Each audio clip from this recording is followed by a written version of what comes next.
Серия мотоциклов DT была создана компанией Yamaha в конце 60-х годов, когда рынок мотоциклов в Соединенных Штатах был на спаде. Его исследование, проведенное компанией, показало, что несмотря на низкие продажи мотоциклов, рынок внедорожных байков в значительной степени не освоен. В то время только несколько специализированных европейских производителей, таких как Bultaco и Husqvarna, производили мотоциклы специально для бездорожья, которые были довольно дорогими. Поэтому, не имея альтернативы, многие любители оффроуда приобретали дорожные мотоциклы и модифицировали их для использования на бездорожье. Обычно поднимали глушитель и руль, а под двигателем устанавливали защиту из стальной пластины.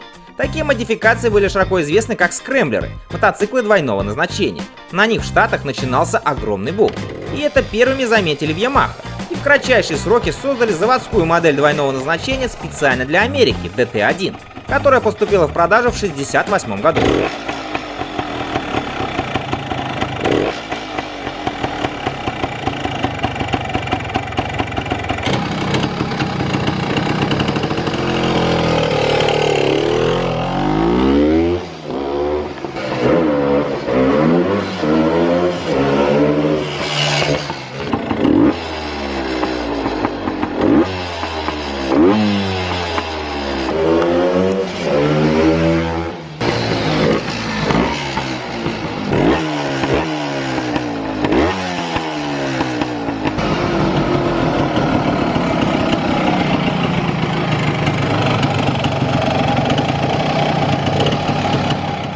Yamaha DT1 был действительно абсолютно новым типом внедорожного мотоцикла. Такой техники никто из производителей ранее не выпускал. И ямаховцы, как говорится, попали в точку, взорвав американский рынок этой моделью. Новый эндуро был значительно дешевле европейских именно внедорожных мотоциклов, имел очень привлекательный внешний вид, был надежным, но требовал небольших доработок, чтобы быть полностью готовым к гонкам. В марте 1968 года 8000 мотоциклов уже появились у дилера и вмиг были распроданы. Модель имела большой успех, и уже совсем скоро Yamaha продавала по 50 000 моделей DT1 в год.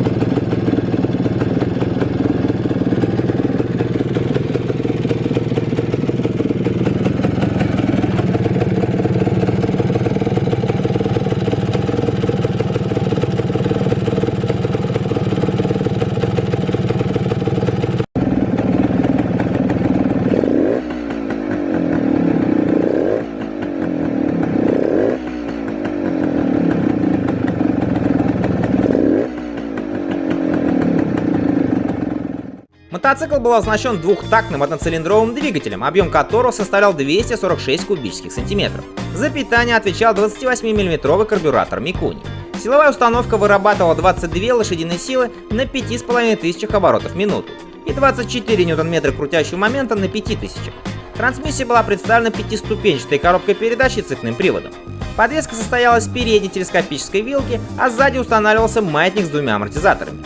За торможение отвечали обычные барабанные механизмы на обоих колесах, которые были обуты в шины с развитым протектором. Снаряженная масса мотоцикла составляла 123 килограмма.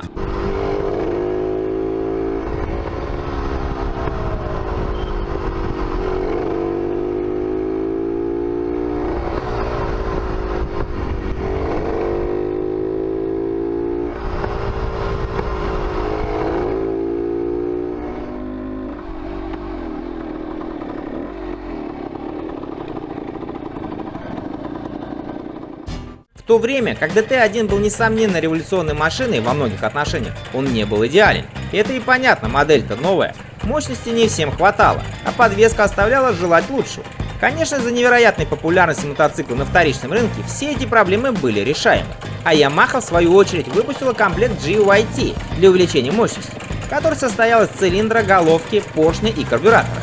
Мощность увеличилась до 30 лошадиных сил, но при этом ничего не было сделано для решения проблемы неудовлетворительной подвески мотоцикла и пугающей неустойчивости на высоких скоростях. В будущем Yamaha сама проделала работу над ошибками в последующих поколениях.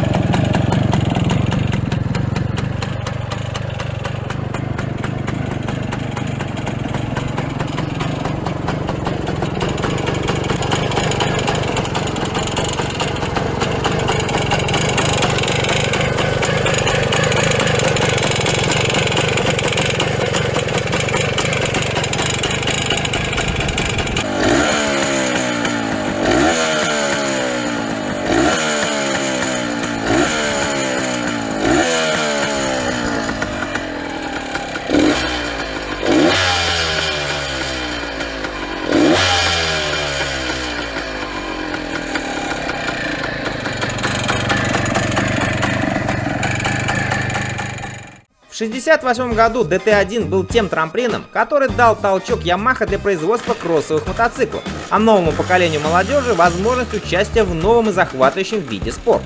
Этот мотоцикл стал отправной точкой компании Yamaha в индустрии американского мотокросса, на основе которого была создана знаменитая серия кроссовых байков с индексом YZ.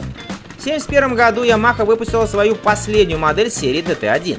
И хотя в управлении мотоцикл был не так хорош, но качество сборки и надежность запомнились многим. Ему на смену пришло новое поколение DT2. В дальнейшем мотоцикл назывался уже просто DT250 и окончательно сошел с конвейера в 1981 году.